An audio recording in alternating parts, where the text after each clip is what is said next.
padulong na ta sa farm ni Sir Jade. So, magbisita karon. Pasalamat tayo na pinayagan tayo makabisita sa farm niya, sa isang idol natin na breeder. Salamat Sir Jade. So, susundan natin tong tour guide niya. Isa sa mga tauhan ni Sir Jade.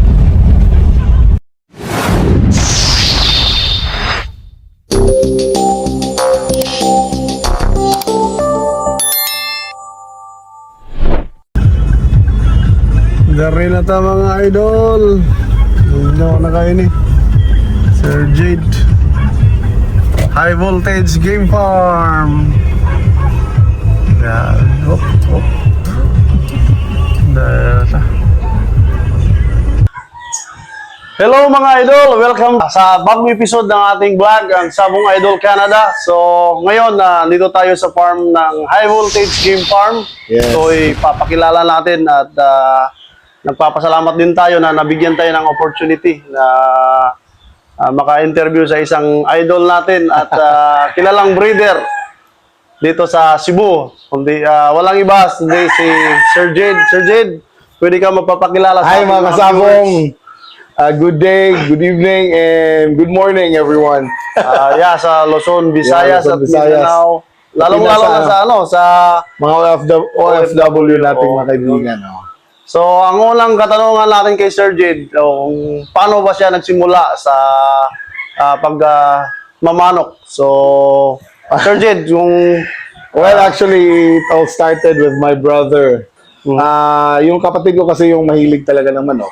And then, it also happened na may schedule na siya dapat na sumampa ng barko. Tapos, ako yung naiwan yung mga manok niya sa akin. Actually, hindi ko talaga gusto yung manok dati. During my high school days. Siya yung talaga yung mahilig sa family namin. Wala ka pang preference kung anong manok yun? Wala. Pero wala bata pa kami, yung tatay ko talaga, may mga manok na, yung mga native na manok doon sa bahay. Yung pinag-spar namin yun. Masaya naman. Then, yun nga, yung brother ko, nag-abroad, iniwan sa akin yung manok. Ako yung magiging handler niya. Tapos, na-disgrasya kasi yung barko na sinasakyan niya. Tapos, ako na yung nag-assume nung yung mga manok niya. So, and then, from then on, yun, sa akin na ako na yung nag-breed until now. Nagpapasalamat pa rin ako sa brother ko dahil kung siguro kung hindi niya ako ginawang handler, wala siguro ako sa pagmamanok ngayon.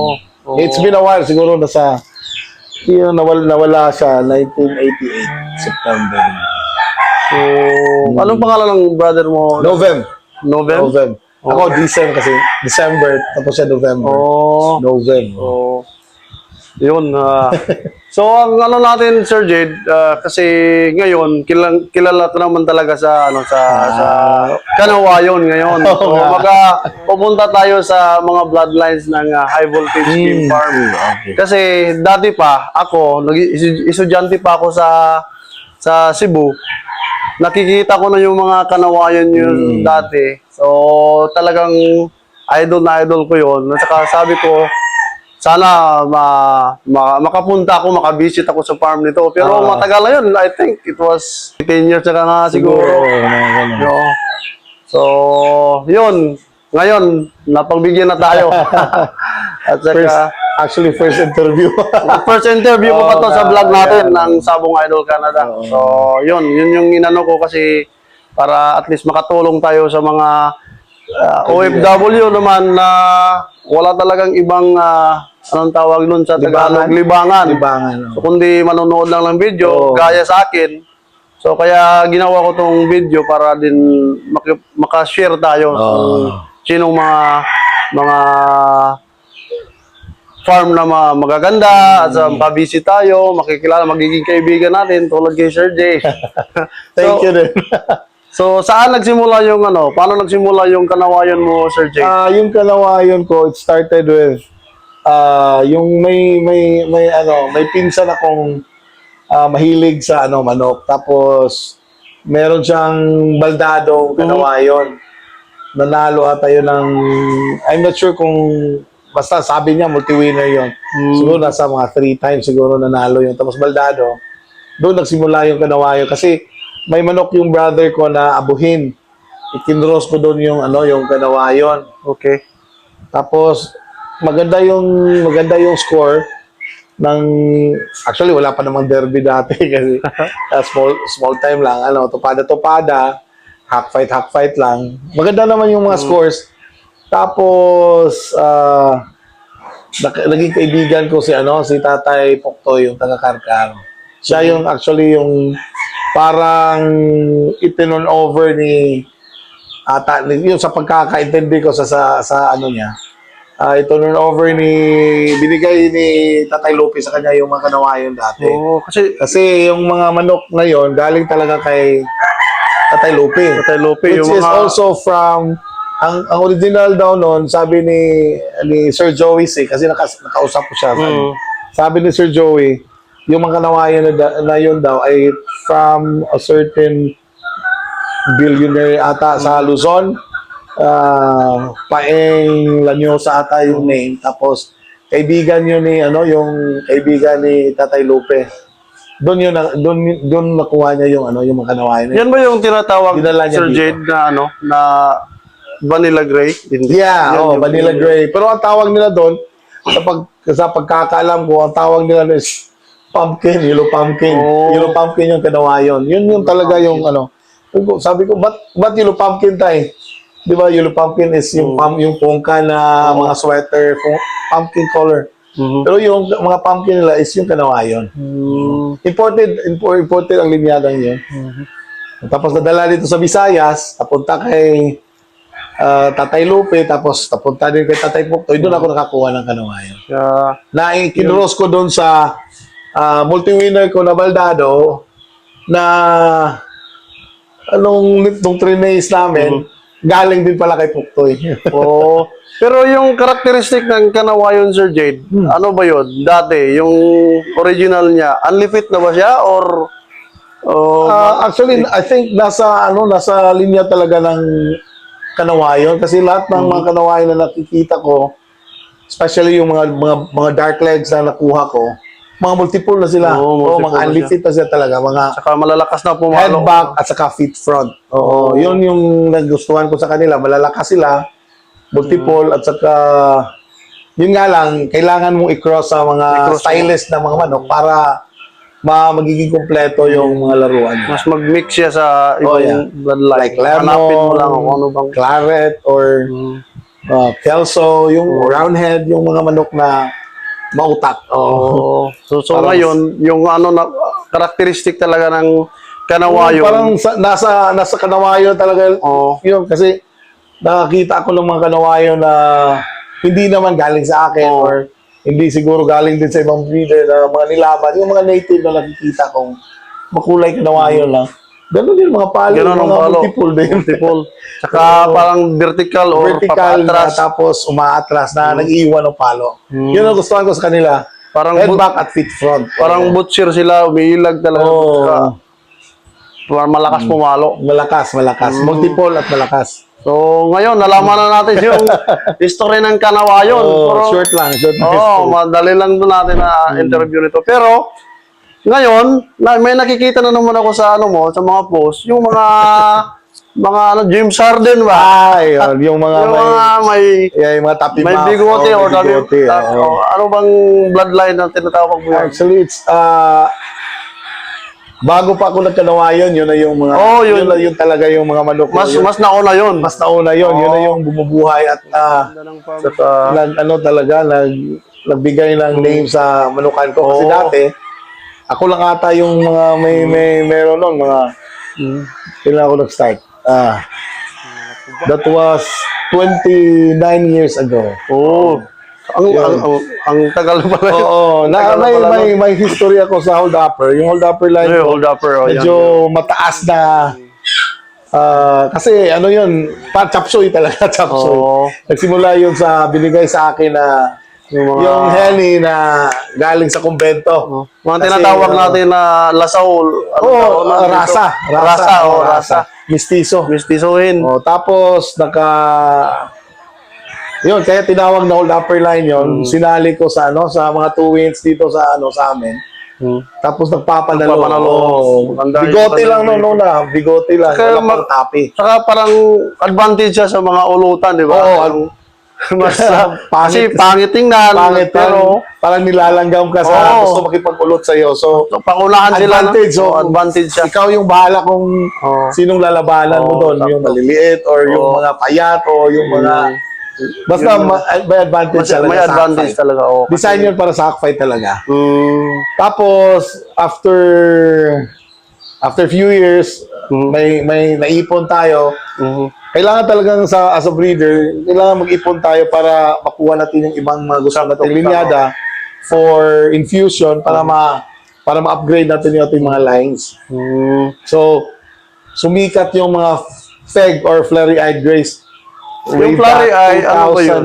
May, 2005, 2006. yung flurry may tapi na ba yun? Tapi na gray. yun. Oh. Which is originally from Kapatid ng ating Junior Belt o isang mayamang milyonaryo doon sa States na breeder. sikat na breeder.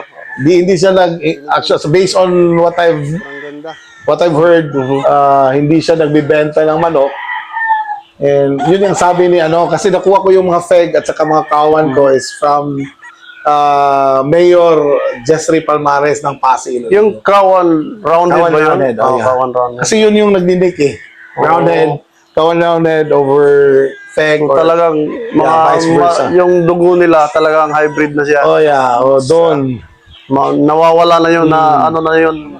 Tapos doon ko na-cross na-cross ko doon sa mga mga muff ko. Oh, Yung parang native na. sobrang pumangit talaga Oo, pero parang- hybrid na talaga siya. Wala na native. siyang mistusuhin or Oo. something like that. Yung muff ko galing sa kaibigan ko ditong yung naglalaban ng kasi multiple winner yung manok na yun. Oo. Sobrang nagustuhan ko eh. Kasi bawat laban niya noon, actually sa kabila ako pumupusta. Nananalo eh. Hindi good cutter. Oo. 4 na beses nanalo yun, talo ako. Oo. Yun, gusto ko sanang bilhin. Kaya- Tapos sinabi niya, sige, gamitin mo lang, i-breed mo. Yun.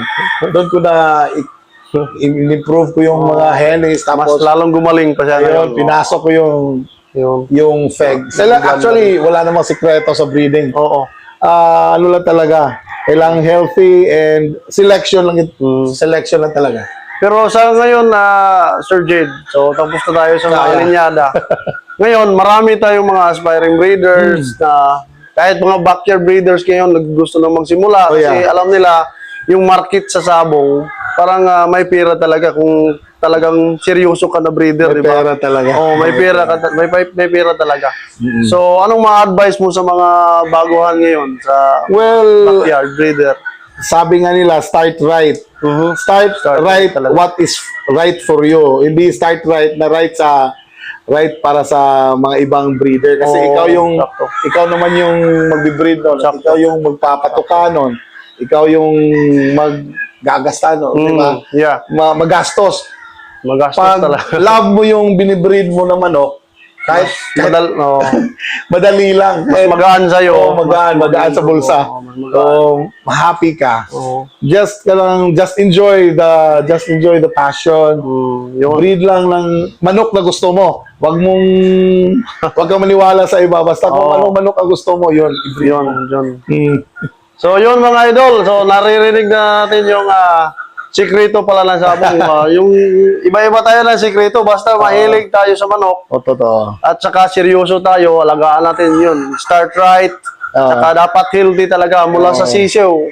Hindi. Mula pa sa siguro sa Mula materialis. Mula sa materialis. Oo. Kailangan talagang maingat ka sa materialis pala. At saka mag-invest. Selection talaga, Oo. selection. Saka mag-invest ka talaga. Kung Mag-invest, anong- mag-ipon, mag-ipon. Kasi hindi biro ang gastos. hindi biro. Kasi the same lang naman yung gastos pag Oo, totoo. nag-breed ka ng mga chop suey line o ganun. Yung At saka- mga low quality naman. Oo, low quality. So, pareho lang yung pareha lang gastos. lang gastos. Yung oras. Yeah, oras So, at sayang. Tapos pagdating sa ulutan, mas namimili ka pa kaya hindi Oo. kasi yung alam mo yung quality ng Totoo. manok mo. pag pangit yung manok mo at may talent, okay Oo, lang. okay Kasi lang. alam mo yung manok mo. Diyan natin magagamit yung mga kanawa pero Oh, yung mga pangit yung talaga. mga pangit. Actually, design yun for hack fight talaga. So kung yung mga backyard breeder dyan, so pwede kayong mag-inquire kay Sir Jade. Anytime. Oh, anytime welcome kayo dito. So pag-ipunan nyo lang at kontakin nyo directly si Sir Jade sa kanyang Facebook account. Or tatawag muna kayo para makasure kayo kung totoo ba yun na account. Daming scammer ngayon. Kasi maraming scammer, maraming nagagamit ng account ngayon. Kahit maliit lang yung farm or yung natin, marami nang gumagamit eh. Maraming scammer talaga gumagamit ng mga videos. So, mas maganda talaga, tawagan nyo na lang. Anong tawag nun? Video call. Video call. So, ipopost ko yung, ipa-flash ko yung account ni Sir Jed. Diyan, yun, sa screen. Makikita nyo yung Facebook account niya at saka contact number. So, pwede nyo tawagan. So, yun lang siguro, Sir Jade, yung interview natin. Thank you. Maraming salamat sa'yo. Salamat din. Kasi bago ako babalik sa Canada, meron na tayong ipopost sa ating YouTube account. So, abangan nyo mga idol. Have a safe trip. Have a safe trip. Thank you so much, Sir Jade. Always. Maraming salamat. Salamat. Thank you. Hanggang sa muli. Bye-bye. Bye-bye. God bless. God bless.